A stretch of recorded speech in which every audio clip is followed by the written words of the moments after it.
जय हिंद दोस्तों। आज के समय का अफगानिस्तान कहे जाने वाला क्षेत्र एक समय पर अखंड भारत का हिस्सा हुआ करता था और सिर्फ अफगानिस्तान ही नहीं बल्कि पाकिस्तान और बांग्लादेश भी इसी अखंड भारत का हिस्सा हुआ करते थे। मगर लोगों के बीच बढ़ते हुए धर्म और जाति के विवाद के चलते लोगों की जाति उनके धर्म के आधार पर अखंड भारत कई हिस्सों में बंट गया और आज एक ऐसा दुर्भाग्य देखने को मिल रहा है कि भारत उन्हीं जगहों से उन्हीं क्षेत्रों से लड़ता हुआ दिखाई दे रहा है जो एक समय पर अखंड भारत का हिस्सा हुआ करते थे। आज भारत को सबसे ज्यादा खतरा उन्हीं क्षेत्रों से है जो एक समय पर अखंड भारत का हिस्सा हुआ करते थे। तो दोस्तों, धर्म और जाति का कितना बड़ा नुकसान है ये आज हम सब बहुत बखूबी देख पा रहे हैं। और धर्म और जाति का ये जो इतिहास है, ये जो युद्ध है दोस्तों, ये आज का नहीं है, ये कई सौ वर्ष पुराना है। और ऐसा भी कहा जाता है कि इतिहास अपने आप को एक बार दोहराता जरूर है और वही इतिहास शायद इन दिनों अपने आप को दोहराता हुआ दिखाई दे रहा है। जहां एक तरफ हम लोग पाकिस्तान के साथ में युद्ध लड़ते हुए बाहर की तरफ दिखाई दे रहे हैं, वहीं अंदरूनी मामले भी इतनी तेजी से बढ़ते हुए दिखाई दे रहे हैं जिसकी शायद हम लोग कल्पना भी नहीं कर सकते हैं। अभी हाल ही में बेंगलोर के अंदर भाषा को लेकर के एक बहुत बड़ा विवाद सामने आया। ये विवाद था दोस्तों कन्नड़ भाषा को लेकर के। आपकी जानकारी के लिए बताना चाहेंगे, कर्नाटक में हिंदी और कन्नड़ भाषाओं के बीच में विवाद हाल ही के महीनों में काफी ज्यादा बढ़ गया है, जिससे राज्य की सांस्कृतिक पहचान और भाषा नीति पर गंभीर प्रश्न उठ रहे हैं। ये विवाद सरकारी संस्थानों से लेकर के व्यापारिक प्रतिष्ठानों और फिल्म उद्योग तक जा फैल चुका है। तो आप अंदाजा लगा सकते हैं कि विवाद कितना बड़ा है। आपको थोड़ा सा और डिटेल देना चाहूंगा, बट उसके पहले मैं आपको बताना चाहूंगा भी रिसेंट ईयर्स में आप सबने देखा होगा कि भाषा के विरोध को लेकर के कई वीडियो सामने आते हैं। ಏನು ಮಾಡ್ಕೊಳಕಾಗಲ್ಲ ಕನ್ನಡ ಮಾತಾಡೋ ಅಂತ ಹೇಳಿದ್ದಾನು रिकॉर्ड मत करो। ಆಯ್ತಾ ಕನ್ನಡ ಮಾತಾಡೋ ಅಂತ ಹೇಳಿದ್ದಾನು कनाडा में रहो, ಆಯ್ತಾ बैंगलोर में रहो तो तुम भी हिंदी बोलो। ನೀನ್ ಬೆಂಗಳೂರು ಬಂದಿರೋದು तुम भी हिंदी में बात करो। ನಾನ್ ಹಿಂದಿ ಮಾತಾಡಲ್ಲ ನೀನ್ ಕನ್ನಡ ಮಾತಾಡ್ಬೇಕು ಬೆಂಗಳೂರು ಬಂದಿರೋ ನೀನು अब बात सिर्फ मैं कर्नाटका की ही नहीं करूंगा बल्कि तमिलनाडु, महाराष्ट्र, हम आज से नहीं पिछले कई सालों से देख रहे हैं कि यहाँ के लोकल लोग देश के दूसरे हिस्से से आए हुए लोगों के ऊपर अपनी भाषा को जबरदस्ती थोपते हुए दिखाई देते हैं और हिंदी का विरोध तक कर दिया जाता है, जबकि हिंदी हमारी राष्ट्रीय भाषा है। दोस्तों, इन सभी विवादों के बीच में दोस्तों भी कर्नाटक में एक ऐसा विवाद आया जिसके बाद में चर्चा बहुत तेज हो गई। बेंगलोर के सूर्यनगर स्थित स्टेट बैंक ऑफ इंडिया की शाखा में एक वीडियो वायरल हुआ जिसमें कि वहां की ब्रांच मैनेजर ग्राहक से कन्नड़ में बात करने से सीधा मना कर देती है। हिंदी में बात करने की जिद करती हैं, वो कहती हैं या फिर आप मुझसे हिंदी में बात करें या फिर इंग्लिश में। मगर वहां का जो कस्टमर था वो उनको फोर्स करता है कि वो कन्नड़ा में बात करें, जिसपे कि बैंक की मैनेजर साफ कहती हुई दिखाई देती है कि मैं इंडिया में रहती हूँ तो मैं या तो हिंदी बोलूंगी या मैं इंग्लिश बोलूंगी, मैं कन्नड़ा बिल्कुल भी नहीं बोलूंगी। ಬ್ಯಾಕ್ ಸೈಡ್ ಅಲ್ಲಿ ದಯವಿಟ್ಟು ನೀವು ಇದನ್ನ ಎಲ್ಲರೂ ಎಚ್ಚೆತ್ಕೊಳ್ಳೋಣ. ಕನ್ನಡ ವ್ಯಕ್ತಿಗಳು, ಕನ್ನಡ ನಾವು ಏನಿದ್ರು ಕನ್ನಡಿಗರು ನಾವು ಒಂದಾಗ್ಲೇಬೇಕು. SBI ಬ್ಯಾಂಕಿಗೆ ನಾವು ಬುದ್ಧಿ ಕಲ್ಸೋಣ. ಆಯ್ತು, ನೋಡೋಣ. ಪ್ಲೀಸ್ ನೀವು ವಿಡಿಯೋ ಮಾಡ್ಕೊಳ್ಳಿ ಮೇಡಮ್, ನೀವು ವಿಡಿಯೋ ಮಾಡಿ ಪ್ಲೀಸ್. ಆಯ್ತು, ನೀವು ಹಿಂದಿ ಕನ್ನಡ ಮಾತಾಡಲ್ಲ ಅಂದ್ರಲ್ಲ, ಕನ್ನಡ ಮಾತಾಡೋದೇ ಇಲ್ಲ. ಓಹೋ, ಸೂಪರ್ ಮೇಡಮ್, ಸೂಪರ್। जिसके बाद से ये वीडियो सोशल मीडिया पर वायरल हो जाता है और लोगों के बीच में चर्चाएं शुरू हो जाती हैं।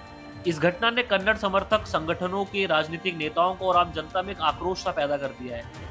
कर्नाटक के मुख्यमंत्री सिद्धारमैया ने इस घटना की निंदा करते हुए केंद्रीय वित्त मंत्री निर्मला सीतारमण से बैंक कर्मचारियों के लिए स्थानीय भाषा संवेदनशीलता प्रशिक्षण अनिवार्य करने की अपील तक कर दी। सिर्फ इतना ही नहीं, भारतीय जनता पार्टी के सांसद तेजस्वी सूर्य ने भी स्थानीय भाषा नीति को लागू करने की आवश्यकता पर जोर दे दिया। दोस्तों, सोचने वाली बात है कि अपनी पॉलिटिक्स को बचाने के लिए, अपने वोट बैंक को बचाने के लिए आप देश को बंटने दे रहे हैं। ये अपने आप में बहुत गंभीर समस्या है दोस्तों। अब ये बात सिर्फ बैंक की नहीं हो रही है दोस्तों, और ये बैंक भी एक सेंट्रल बैंक है, स्टेट बैंक ऑफ इंडिया। अगर रीजनल बैंक की बात करते हैं तो समझ में भी आता है कि एक एम्प्लॉय एक स्टेट के अंदर ही ट्रांसफर्स ले रहा है, तो समझ में आता है कि लोकल लैंग्वेज उसके लिए कितनी ज्यादा इंपॉर्टेंट है। अगर आप ये सोचिए कि एक सेंट्रल बैंक है जहां पर नॉर्थ से कोई बंदा ट्रांसफर होकर के साउथ में आ रहा है, आप कैसे एक्सपेक्ट कर सकते हैं कि वो आकर के एकदम से आपकी भाषा को अडेप्ट कर लेगा? और आप कैसे उसे ये कह सकते हैं कि भाई आप हिंदी नहीं बोलोगे, आप हमारी लोकल लैंग्वेज में ही बात करोगे? तो दोस्तों, मैं अगर इन्हीं लोगों की बात को नॉर्थ इंडिया में लागू करता हूँ तो गुड़गांव, नोएडा के अंदर कई ऐसी मल्टीनेशनल कंपनीज है जहां पर लोग बाहर से आकर के काम कर रहे हैं। अगर सेम बिहेवियर यहाँ भी शुरू हो जाए तो आप सोचिए कि ये मुद्दा कितना बड़ा बन सकता है। और दोस्तों, ये बैंक के अंदर हुआ एक लौता ऐसा इंसिडेंट नहीं है। कर्नाटक के अंदर से आए दिन कुछ न कुछ ऐसी वीडियो क्लिप्स आती रहती है जहां पर भाषाओं को लेकर के बड़े विवाद होते हुए दिखाई देते हैं।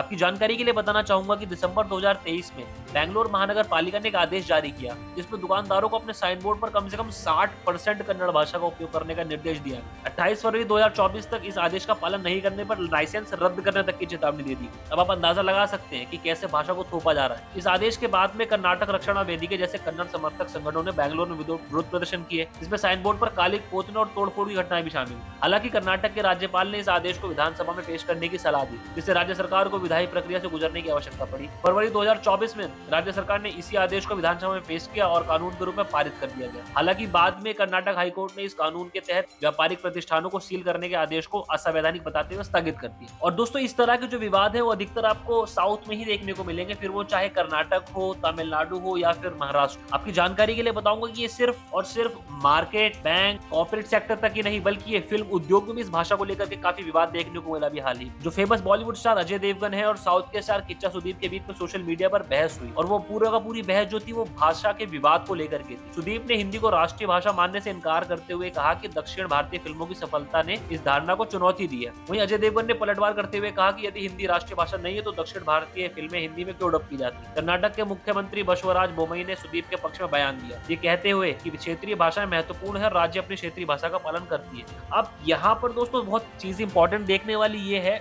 यहाँ पर कोई भी आपको लोकल भाषा का विरोध करने के लिए नहीं कह रहा है, लोकल भाषा को ना बोलने के लिए नहीं कह रहा है, बल्कि लोकल भाषा को किसी पर जबरदस्ती थोपने के लिए मना कर दिया जा रहा है कि आप किसी के ऊपर अपनी लोकल भाषा को जबरदस्ती थोप नहीं सकते हैं। दोस्तों मैं आपकी जानकारी के लिए बताना चाहूंगा कि बेंगलोर को भारत की सिलिकॉन वैली कहा जाता है। दुनिया भर की बड़ी बड़ी कंपनीज के ऑफिस बेंगलोर के अंदर, मगर जब आप ऑफिस में जाते हैं तो वहां पर आपको कन्नड़ा बोलने की बात नहीं की जाती, बल्कि वहां पे आपको इंग्लिश में बोलने के लिए कहा जाता है। अगर ऐसा ही आपका इतना भाषा को लेकर प्रेम है तो आप वहां जाकर बोलिए ना कि हम इंग्लिश में बात नहीं करेंगे, हमको कन्नड़ा में ही बात करनी है। अपने क्लाइंट से आप कन्नड़ा बुलवाइए, वहां पर जो लोग काम कर रहे हैं उनसे कन्नड़ा बुलवाइए, उसे आप नहीं बुलवा सकते क्योंकि वो लोग आपको रेवेन्यू कमा करके दे रहे हैं। और वहीं दूसरी तरफ जब किसी अदर सेगमेंट की बात होती है तो वहां पर आप लोगों के ऊपर जबरदस्ती अपनी भाषा थोपते हुए दिखाई दे रहे हैं। दोस्तों अगर यही सेम कल्चर अब मैं नॉर्थ की बात करता हूँ, नॉर्थ के अंदर अगर आप आते हैं, नोएडा, गुड़गांव के अंदर कई बड़े बड़े ऑफिस हैं, बड़ी बड़ी कंपनीज है जहाँ पर साउथ से लोग आकर काम कर रहे हैं, मगर नॉर्थ के अंदर कोई भी एक ऐसा विवाद आपको देखने को नहीं मिलेगा जहां पर लोकल लैंग्वेज बाहर से किसी व्यक्ति के ऊपर थोपी जाती है। ये डिफरेंस है दोस्तों समझने का। दोस्तों ये सब हो रहा है आज एक ऐसे समय में जहां भारत ऑलरेडी अपने दुश्मनों से लड़ाई लड़ता हुआ दिखाई दे रहा है। भारत की असली जंग बाहर बैठे दुश्मनों के साथ में है। वहीं दूसरी तरफ बाहर बैठा दुश्मन भी इस फिराक में है कि कैसे भारत के आंतरिक मुद्दों को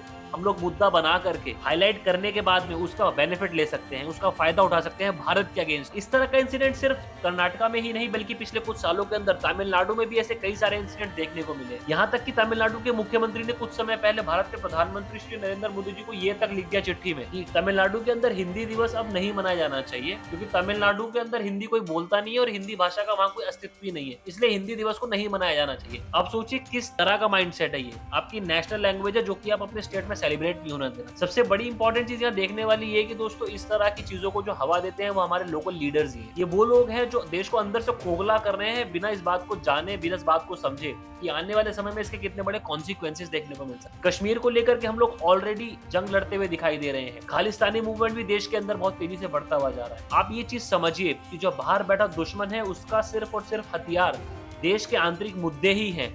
वो भारत से युद्ध में नहीं जीत सकता है, ना ही हथियारों में, ना ही सेना के बल पे। उसके पास सिर्फ और सिर्फ एक ऑप्शन है, वो है भारत के आंतरिक मुद्दे।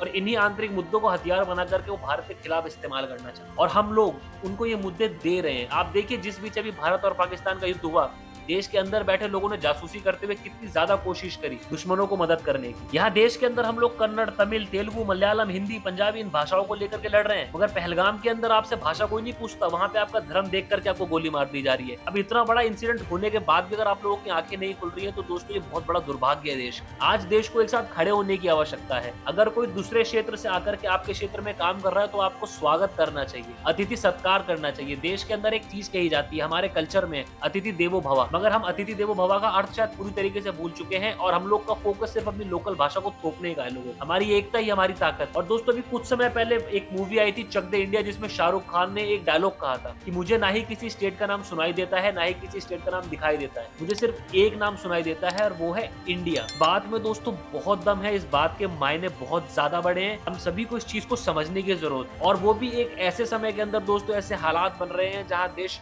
अपने आप में बहुत बड़ी जंग लड़ता हुआ दिखाई। तो आपको और हमको मिलकर के तय करना है कि हम लोग की प्रायोरिटी क्या है, हम लोग की दुश्मन देश के अंदर है या देश के बाहर है, इस चीज को तय करने की आवश्यकता। जय हिंद दोस्तों।